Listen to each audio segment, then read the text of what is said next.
Hello, my friends. Welcome to another episode of Deep True Crime, where we dive into past cases and many times current cases and see what went wrong in that picture. Because truth is, we can't always trust everyone we love or everyone that's around us. That's exactly what we're going to be diving into today. This is part 2 of the case against Barry Morphew. See, his wife has gone missing in May of 2020 on Mother's Day. He has since been charged with her murder. Authorities believe she is deceased. And what we're covering here are the different parts all around this case. Now, he hasn't officially began the trial yet. That won't start till about May, if it goes that far. You know, he may plead. Right now, he is out on bail. I don't know how that happens, but he is out on bail. And my guess is he's out on bail because they don't have a body, but they still suspect that he is responsible for her death. So she continues to be missing. And this is a very sad case because at the end of the day, the last thing you expect is that you go missing and your husband is the one responsible. But as we know, this does happen. And that's exactly what we're going to be diving into. This is part 2 of the case against Barry Morphew. You see, in this part, we're going to be talking about Suzanne's attempts to leave Barry. And we're going to be talking about her affair that she had for 2 years. You see, Suzanne told numerous close friends, told her daughters, and Barry that she wanted out of her marriage. Yet Barry refused to listen. She suspected Barry of having affairs for years and kept her affair very secretive to protect her daughters and the family of Jeff Libler. Jeff Libler is the man she was having the affair with. And so, you know, we're going to be talking about the small portions of interviews and the evidence of her attempts to leave Barry and of her affair with Jeff Libler. So on May 11th of 2020, Detective Burgess conducted a phone interview with Sheila Oliver. Now, Sheila Oliver, this is Suzanne's very best friend, who still lives in Indiana. Now, Suzanne and Barry, they lived in Indiana for a long time. And so Detective Burgess, he conducted a phone interview with Sheila Oliver. And this is her best friend. Sheila had constant communication with Suzanne via text messages and Snapchat messages all the way through Saturday, May 9th, 2020. The last known communication is May 9th, when no one has heard from her since. Sheila said that Suzanne promptly checks her Snapchat messages, and Sheila was worried that Suzanne did not read 3 Snapchat messages from her on May 9th, 2020, right around 6:40 p.m., somewhere between 6:40 and 6:48. This is Mountain Standard Time. And so Suzanne had been very excited about the wedding of Sheila's daughter on May 10th. Suzanne was helping Sheila prepare and eager to watch it online. And so Sheila, she provides text messages that she had with Suzanne. And so we're going to be diving into some of these text messages that went on between Suzanne and Sheila. Again, her best friend from Indiana. At one point on March 25th, and you can see some of these messages, and I'll be going over some, and I'll be throwing in a little more between the two. Now, these text messages are what Sheila shared with the detective. And so on March 25th of 2020, Suzanne, she text messages Sheila, and in one of these messages she says, "Taking care of myself physically in a stressful marriage. And she talks about how her daughter and her had a very tough talk, and she's weary of the tensions here. And she knows how he is toward me and always begged me to divorce him. Now, my guess is, now where I'm getting this information from is the 129-page affidavit. And so some of this stuff has been redacted to protect some of the, some of who's behind this. Now, my guess here, she's talking to her mom and telling Sheila, hey, Mom and I had a very tough talk yesterday. She's weary of the tension. She knows how he is toward me and always begged me to divorce him. And so she continues. Sheila says in the text message, what does he want? Have you talked any more about splitting? Suzanne replies, he threatens, but I've never come out and said I wanted it today. He thinks I'm holding on till after Mallory graduates at least. He probably thinks I'm not strong enough to do it, given finances. Suzanne continues, she even mentioned a restraining order. I'm sick I had a conversation like that with my 16-year-old, which means she was actually talking to her daughter, who's 16 at this time. And so Sheila says, he's nuts. Suzanne replies, it's Jekyll and Hyde again. Pretty much told him I can't be healthy and stay in this. Sheila asks, what did he say? Suzanne replies, he threatens to come home and pack. He won't speak of divorce, begging for another chance. I'm so torn, but my heart, I know who he is.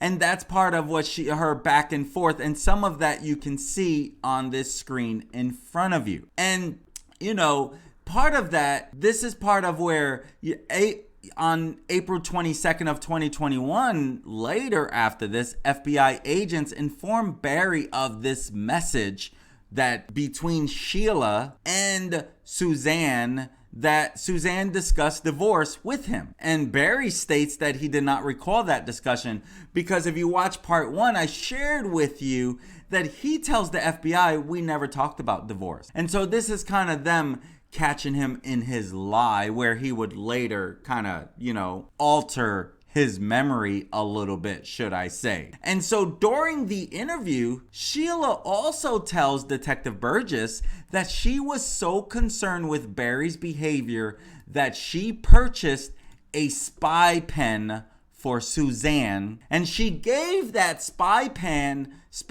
to her in January of 2020 when she met up with Suzanne in Florida. And so this pen, this device, was designed to record conversations covertly. And you can see by more of these text messages, this was basically about a week later after their first text message.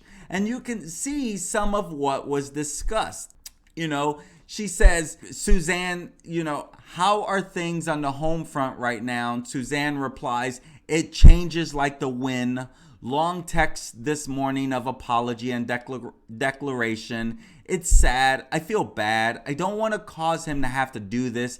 There's just become a point that the reality of what's never been there is sobering. And I've accepted what is. He can't change the core person Makes me wonder what the young me was thinking. I mean, this is who she feels she needs to get away from. She feels she needs to divorce this guy because this is telling that she did not want to be with this guy anymore. She does not want to be with him anymore. And so you can see by some of these messages, I'm not going to read every single one of them, but you can see the back and forth. She was not happy. And so here is the spy pen that Sheila had bought for her. And we're going to get into the audio files of this spy pen conversation when we get into part 4 of this whole case against Barry Morphew. And so Sheila, she tells FBI agents in 2021, just last year, that Barry called her in the summer of 2019 when Suzanne was in Michigan. And he's asking why Suzanne was not returning his calls. He stalked Suzanne and Sheila at the Puma Path house in September of 2019 to see what Suzanne was up to, sneaking through the woods. And of earlier accounts in Indiana, when Barry suspected Suzanne may have had a boyfriend before they got married. And we'll talk about that as well in a later part. And so, of course, the detective, they're all wanting to interview anyone. And so Melinda Beaumont, this is her sister. This is the sister to Suzanne. Melinda was interviewed by FBI Special Agent Richard Tipton on May 19th of 2020. This is 9 days after she's been missing. And so she's interviewed at the FBI office in Knoxville, Tennessee. Now, she's the sister of Suzanne, and she had last talked to her on Friday, May 8th, 2 days before she went missing. And she had only talked to her through text message. Beaumont, the sister, she sent a text to Suzanne on Mother's Day, May 10th of 2020, and she did not get any response. For the previous 6 months, Suzanne had texted Melinda and told her that things were getting tense between her and her husband, Barry. And so her sister, she advises that Suzanne, when talking to the FBI agent, that Suzanne told her that she had come to realize what a narcissist her husband, Barry, was, and that she had come to terms with his narcissistic ways. Beaumont described Barry as one who lives a double life, a liar, an adulterer, a bully, one that has to have control, cunning, fools people a lot, loves money, and treats his wife and daughters as trophies, as you'll learn a lot more as this progresses through this whole investigation. And so her sister advises that Suzanne was a codependent person and was very dependent on her husband, Barry. They lived a phony life and would often put on a front as if they were happy together. And so this is exactly what he wanted. He wanted that everyone sees this family and thinks that everything is normal and everything's extremely special, when in the case it wasn't. So that's exactly what the front was with this guy. I mean, it's weird now because he already has a girlfriend. His wife is missing, and 2 years later, he has a girlfriend. If my wife went missing, I couldn't think of having a girlfriend even in 2 years. I don't know that it would ever get me to think, okay, my wife is missing, let me move on. I mean, 2 years? That feels like just yesterday if I think about that. And so Beaumont, the sister, she says she thinks that it is unusual for them to take a road trip on Mother's Day weekend, especially with the coronavirus pandemic. And Beaumont, she advises that she received a phone call from her father, who lives in Michigan, on Monday, May 11th, to tell Beaumont that Suzanne was missing. And, on November 20th of 2020, Special Agent Grusing spoke with the sister about the message Suzanne sent to her on Friday, May 8th, which was about 9:28 in the morning. And she says it's hard dealing with the harsh abrasiveness and having to show respect. He's also been abusive emotionally and physically. There's so much. I went through a period of acceptance and I feel more angry now. Anger at what I've allowed. I mean, that's how she's feeling about it, right? Because this is the message that Suzanne sent her. So in hindsight, she's feeling anger. Suzanne says in this message, it's hard dealing with the harsh abrasiveness and having to show respect. He's also been abusive emotionally and physically. There's so much. I went through a period of acceptance and I feel more angry now. Anger at what I've allowed. This is what Suzanne said to her sister. And so her sister tells Special Agent Grusing that she did not have context for why Suzanne texted on May 8th that Barry was physically and emotionally abusive. She had not discussed those things with Suzanne and was surprised to see her text that. Now, when Beaumont, the sister, found out on May 11th that Suzanne was missing, she says, damn it, to herself because she was certain that Barry killed her.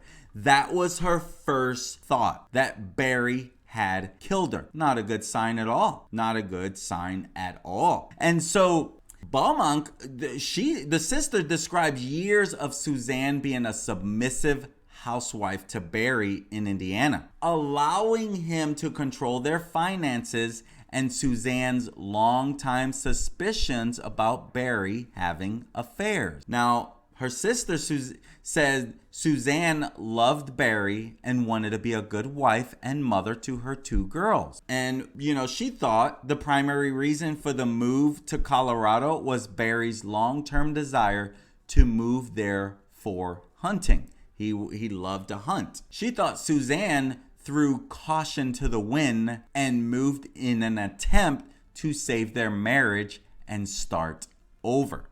And so Melissa, she provides documentation that Suzanne inherited approximately $208,000 from their mother, Adrienne, who passed away in 2013, and she received another approximate $217,000 when her grandmother-in-law, Helen Burnett, passed away in 2016. And so, one of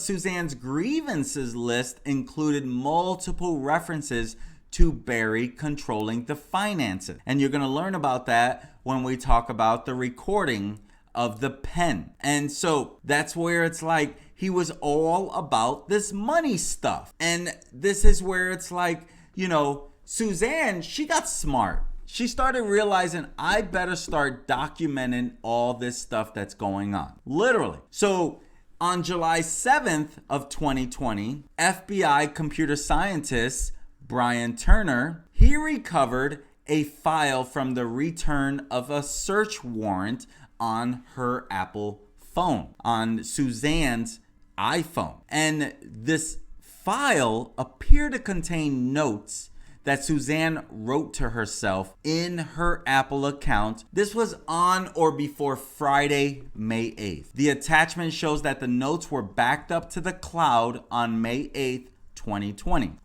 And this was somewhere around 7:01 a.m. to 7:03 a.m. in the morning, May 8th. Again, 2 days before she goes missing. And so the computer scientist retrieved the notes that contained about 60 lines of apparent issues that Suzanne had with Barry. And so some of these lines included, there was a monkey app. Now, the monkey app, this is an application on a phone that can function as a dating website. And she noted physical abuse. She noted mental abuse while drinking on New Year's Eve, name calling. He said, I only need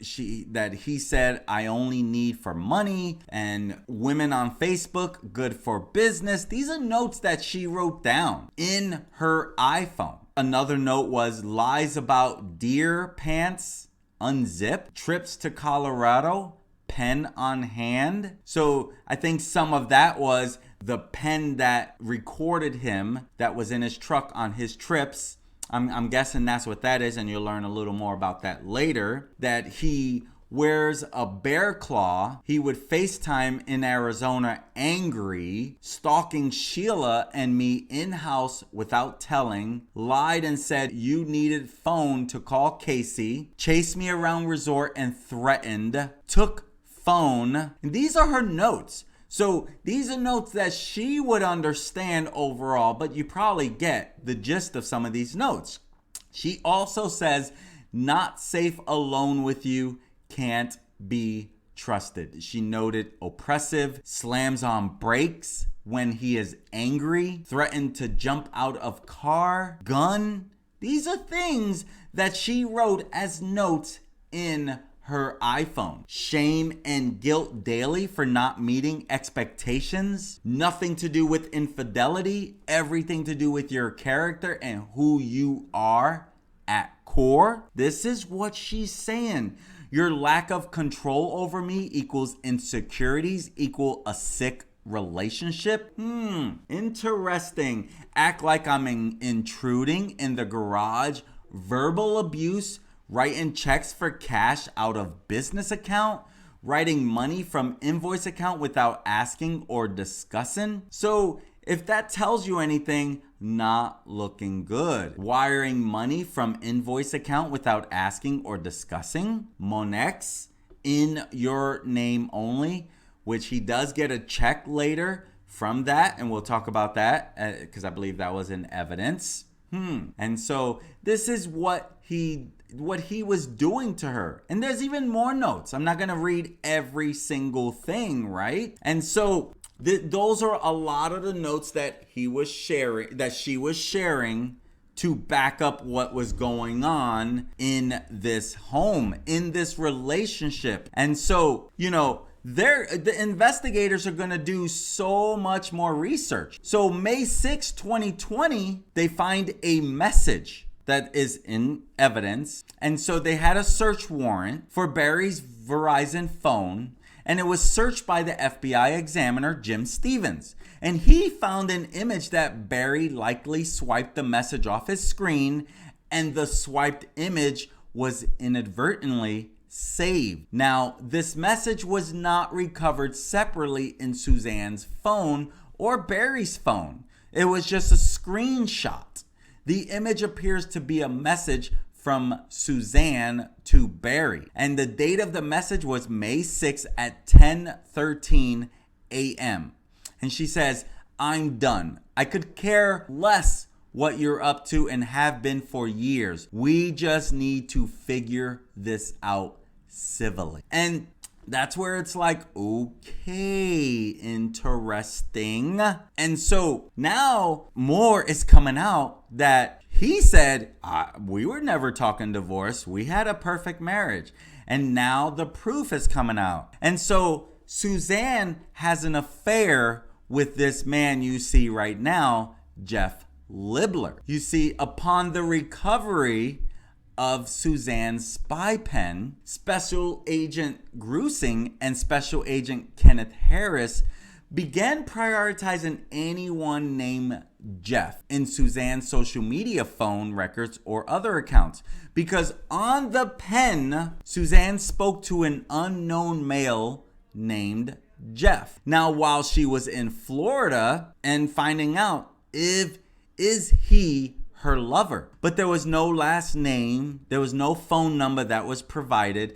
So after months of investigation and after working through a list of about 20 or more Jeffs possibly associated with Suzanne, Jeff Libler, a former high school friend of Suzanne, was identified and interviewed. And Libler, he provided his own accounts of what had happened. And so on November 4th of 2020, Special Agent Grusing and Special Agent Harris, they spoke with him on the phone, and they did recognize his voice as being the voice on Suzanne's pen recording. And so after discussing his relationship with Suzanne and Libler talking about their secret meetings, he then asked to continue the interview in person. He said after he learned Suzanne went missing, he figured there's no way she's alive. He said he is not proud about not coming forward, given reasons to agents that he did not come forward because he has 6 kids and a wife, and he would lose his job. He said that when this happened, he thought Suzanne was abducted so he kept quiet. He stated time went by and he did not want her girls to find out. He does not think Barry knew about him and Suzanne or what set him off, other than the fact that the guy could be easily set off by anything. And he says that. I'm sure you guys know that. That's what he says. So his quote to them was, he didn't know. He does not think Barry knew about him and Susan or what. And then his quote is, set him off, other than the fact that the guy could be easily set off by anything. I'm sure you guys know that. Libler said he did not feel like he had anything to add and did not want to hurt anybody because in his mind, he's innocent. Now, in hindsight, he's probably thinking, yep, I definitely should have come forward because now I look like a suspect because I didn't talk. And we'll learn more about how he was not associated. But on November 13th, the special agents interviewed Libler in Ann Arbor, Michigan. And Libler said after Suzanne's first message of, howdy, stranger, she literally started it off just like that. Howdy, stranger. And so that's where it's like, this is where it all began to start up again with their relationship. Just like that. First message, howdy, stranger. And she sent this to him in 2018. They began talking on the phone. Libler said he was nervous to talk to agents, and what he did was disgraceful. In the summer after Libler's first year of college in Indiana, he attended a party with some friends at Suzanne's house. Barry and Suzanne were a couple at this time, but Barry was not at the party. Libler said he and Suzanne kinda hooked up, not really, at the party. Libler played golf almost daily at the time, and Barry worked on the golf course. And so Barry, he finds out about Libler and Suzanne hooking up at the party. I don't know what hooking up is. Maybe kissing, maybe some first, second, third base. I don't really know. But doesn't sound like it was, sexual at that time, because he says not really. Because if there was sex involved, I would definitely think that would be all the way hooking up. And so later, Libler said he did not talk to Suzanne until 2018 following that night in Indiana. He explains, and this is his quote, "I'd tell her I carried a torch for her all that time." Libler and Suzanne used FaceTime to communicate in 2018, though Libler's daughter saw one of their communications in late 2018. Then Libler told Suzanne that they had to stop. This relationship had to stop. He didn't really want to mess up his family. He didn't want to hurt his daughters. They did not speak until around Christmas of 2018 because Libler, he deleted his Facebook, he deleted his Instagram, he deleted all messaging between him and Suzanne. About Christmas 2018, Suzanne found his LinkedIn account. She sends him a message with the words, "I'm worried sick about you. Are you okay?" Libler, he responds to the message and they began talking again. First in a platonic friendship way, then their relationship progressed again. Libler said they communicated through FaceTime but did not physically see each other at all in 2018. Suzanne and Libler, they communicated regularly from late 2018 through May 9th of 2020. And she provided him with numerous reasons why she wanted to leave Barry. Suzanne and Jeff, they start meeting up. So between February 2019 and February 2020, they began meeting each other in different cities. They met each other in New Orleans. They met each other in Florida. They met each other in Indianapolis, Michigan, Dallas, and again in Florida. And during the last 5 trips, they stayed in hotels, talked and shared meals together, and they did have consensual sex.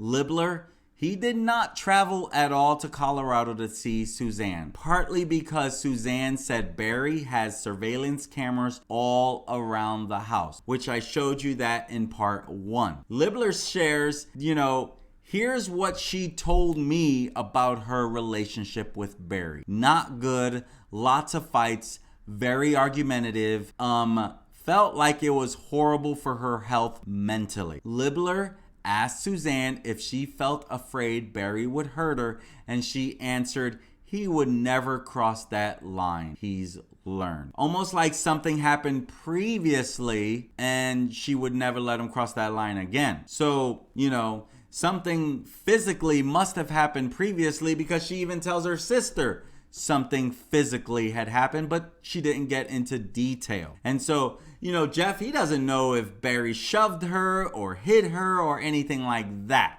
And so agents, they asked Libler when Suzanne first said she loved him, and he says she told him that in 2018. They discussed that they were soulmates and meant for each other. They eventually exchanged words of love to each other. Libler explained they were soulmates because of their approaches to the world and to people. Libler said that Suzanne treated people well, not simply for social stair climbing or status benefits. Libler was striving to be that type of person. The type of person that she was.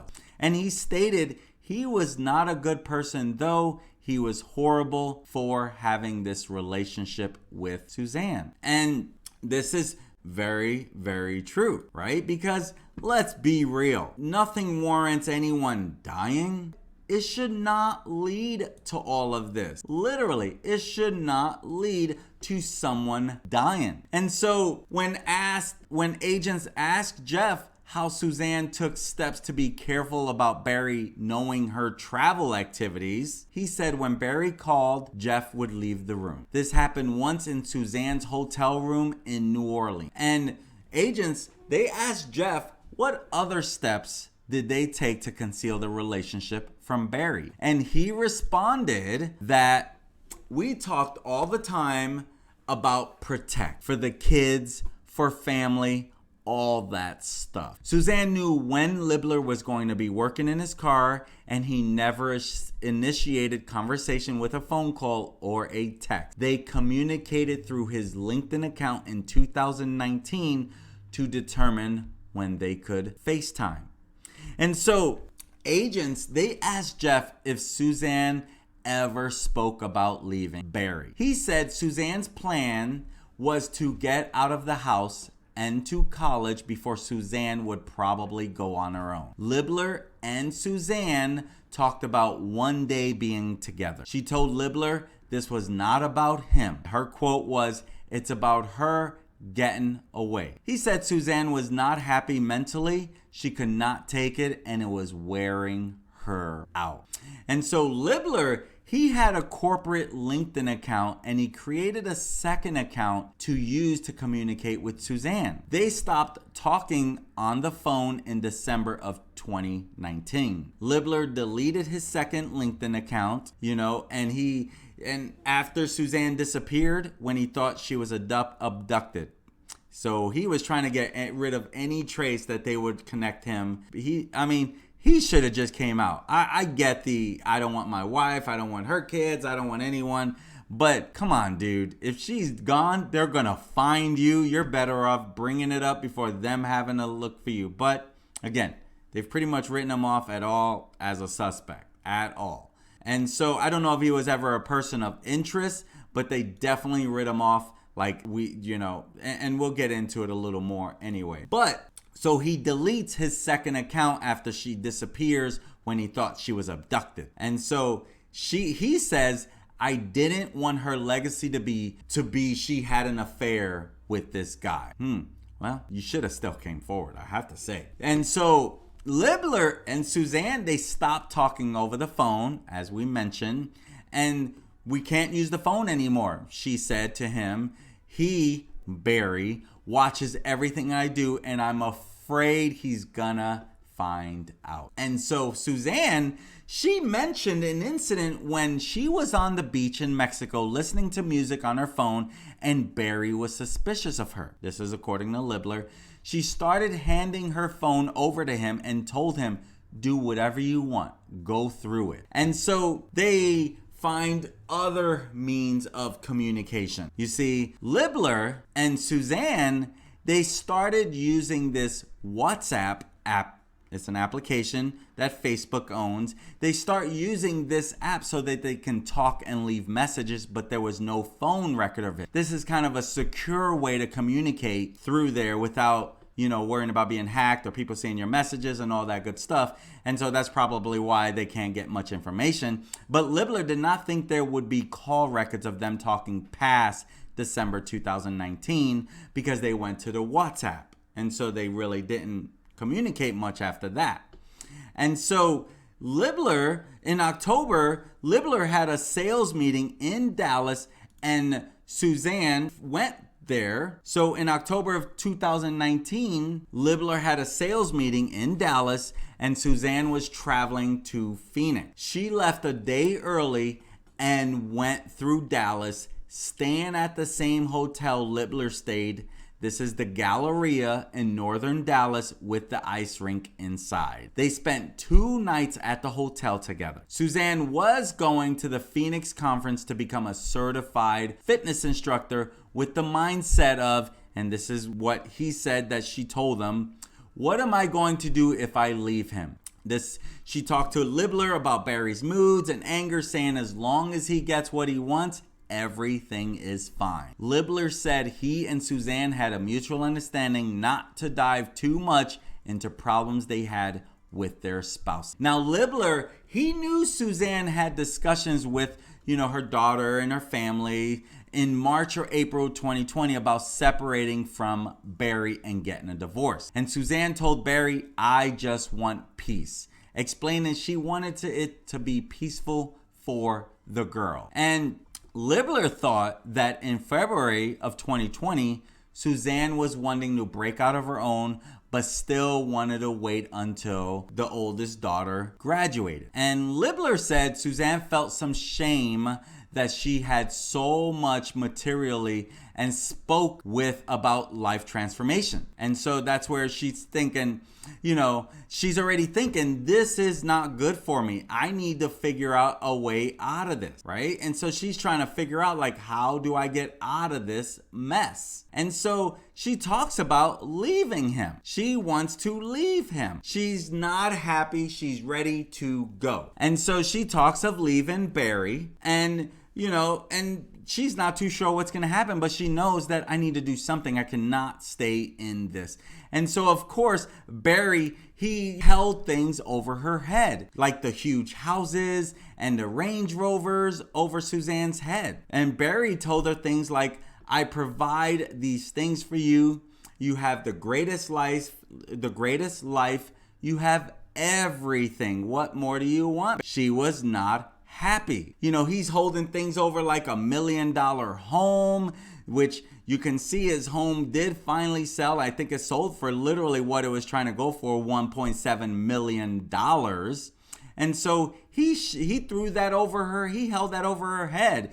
You have Range Rovers, in his mind, you should be happy. You have everything. That's just not how it works, right? And Libler said they never made concrete plans, but she told him several times when she does leave Barry, she would go without contacting Libler for a while. Suzanne said she was not doing this for Libler, but for herself.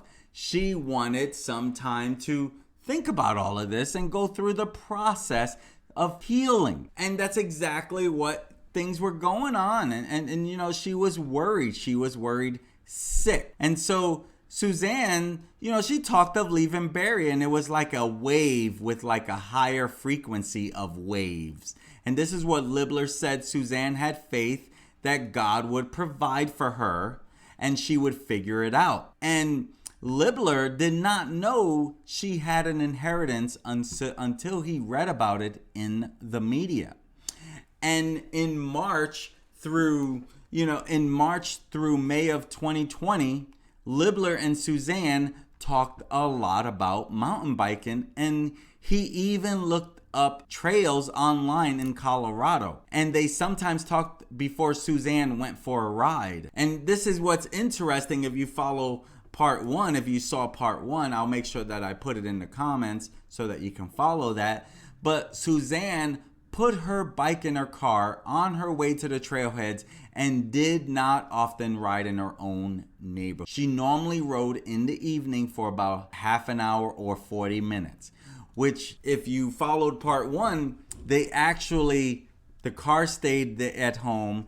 Her helmet was found almost a mile away from where the bike was found. And so it looked like she left the premises without her gloves, without her bike pants, without the stuff she would normally do. And so if she normally would pack her bike in the vehicle, she didn't that day because she didn't ride off. He tried to make it look like an accident. That's literally why he was quick to say she mountain bikes almost every day. And then when he pulls up in his truck, he's like, was it a lion? Was it a mountain lion? Like if they got her. Let's be real. If it was a lion or a mountain lion, there'd be some friggin' blood somewhere. So come on, Barry, you got to do better than this. And so now we're waiting to find out more in that particular case when it comes to that. And so in the first week of May 2020, Suzanne told Jeff the girls, her two daughters, were going to be going on a camping trip that weekend. And Jeff said, and this is his quote, anytime she was alone with Barry, she dreaded it. Didn't want to be alone with him. Barry refused to go to counseling, though Suzanne offered. Barry told her, you just need to be who you were to me and everything will be fine. Well, it doesn't look like everything's fine, does it? It literally does not look like everything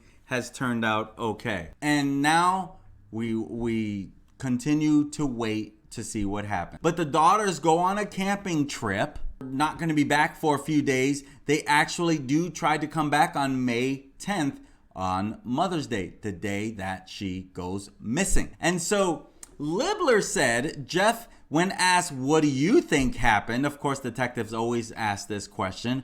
What do you think happened to her?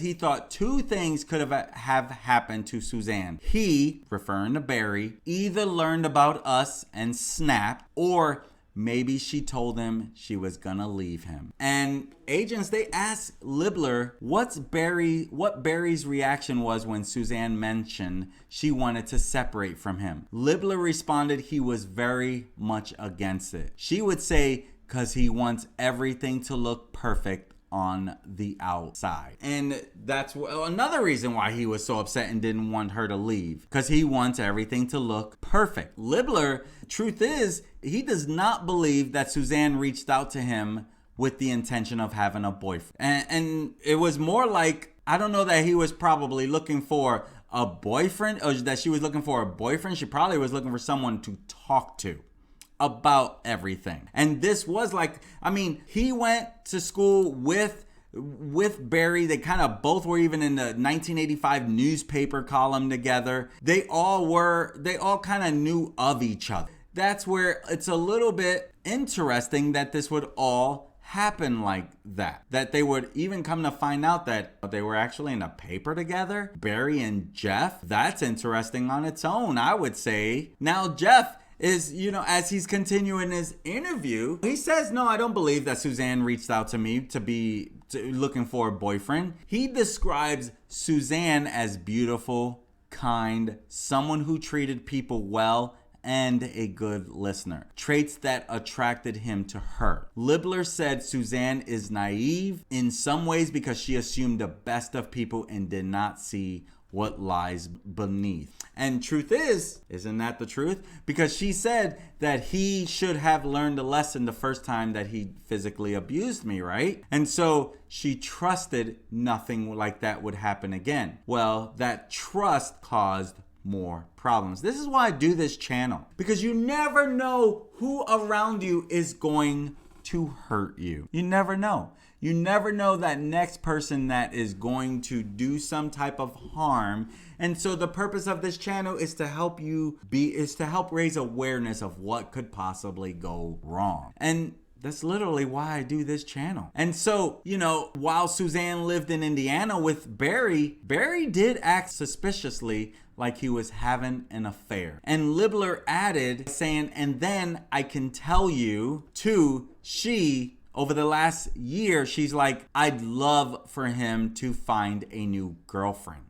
Libler said that so long as Suzanne gratified Barry sexually, it was fine. And he even added, I don't think she was deriving a lot of pleasure out of things. Now, when the agents asked Libler if he thought that or knew it, he said, I know. She said it's not pleasurable. Suzanne told Jeff that she would not completely starve Barry of sex. Well, that would raise suspicions too. If he's trying and you're not, that would raise suspicions. But agents confirmed with Libler that he no longer had the phone he used to speak with Suzanne.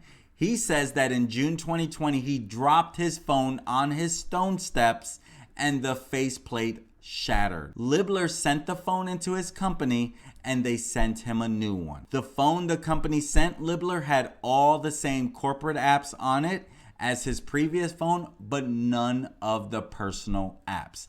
Now, Libler provided consent forms for his DNA because he had nothing to hide.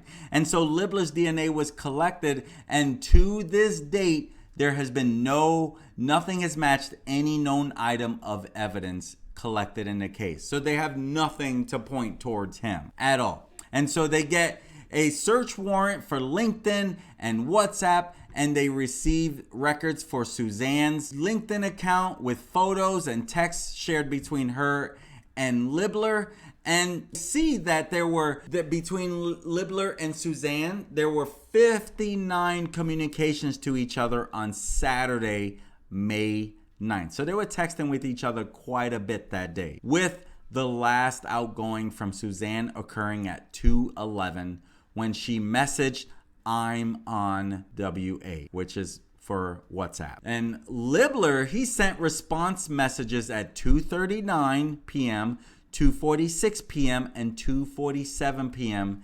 that Suzanne did not answer. He also sent messages on May 10th and May 11th that were not answered. I'm sure if he had feelings for her, he was starting to worry about her big time. Obviously, right?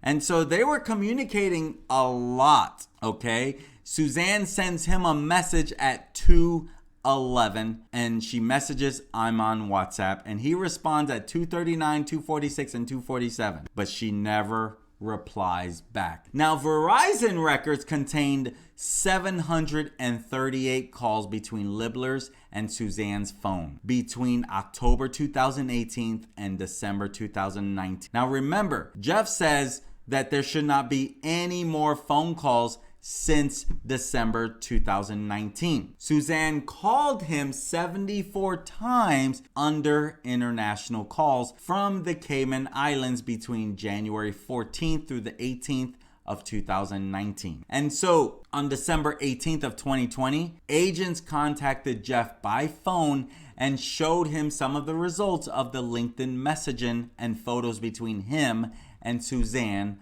on May 9th of that year. Again, that is the day before she goes missing, right? That's the day before she goes missing. And so on May 9th, Suzanne sent a message to Libler at 11:42 a.m. stating, guess who's alone again? Libler, he tells agents that message meant they were free to talk, and Suzanne was not surprised that Barry left her alone at home. But Libler confirmed that Suzanne's message at 2:11, where it says, I'm on WA, that it was referring to her stating WhatsApp, the app they began to use. So they share video with each other. And from referencing the LinkedIn messages before and after, Libler does not believe they used WhatsApp that day or later. This picture you see on the screen, Suzanne sent this photo to Jeff on LinkedIn at 2:03 p.m. FBI's, they show this message, this photo of Suzanne to Barry multiple times in March and April of 2021, since it may be the last proof of life of her independent of Barry. So he has seen this multiple times, even though this was sent to Jeff. And so they're trying to get him to talk a little more. Libler's message to Suzanne at 2:46, he replies, "Hey, your weather looks great." And this may have been in reference to the picture she sent earlier, or to Libler checking conditions in Colorado through the internet. Now, Suzanne never answered that message or any message after that by Libler wishing her a happy Mother's Day on May 10th. From the return of the search warrant on Libler's Verizon phone, Libler used the same Michigan switch for all 23 communications from May 7th through 2020, as he did on the day of November 13th of that year. And, with the interviews with agents at the office when he was on the phone with the agent. Because remember, it took them months to figure out who this Jeff Libler. Now, afterwards, Jeff, he's as thorough and open as he can be. So after the interview, to show like, hey, I wasn't anywhere near the vicinity, Jeff sends agents a screenshot of his credit card charges for his Costco wholesale credit card under the name Jeffrey S. Libler. Noted are charges in Wixom, Michigan, at Menards, another charge, Howell, Michigan, multiple times. And so these charges are consistent with the home improvement stores and the dock project that Libler told agents he was working on in the days leading up to and through Mother's Day. And so that was proof. I was nowhere near that scene. My friends, if you have any information on the whereabouts of Suzanne Morphew, who has been missing since May 10th of 2020, please reach out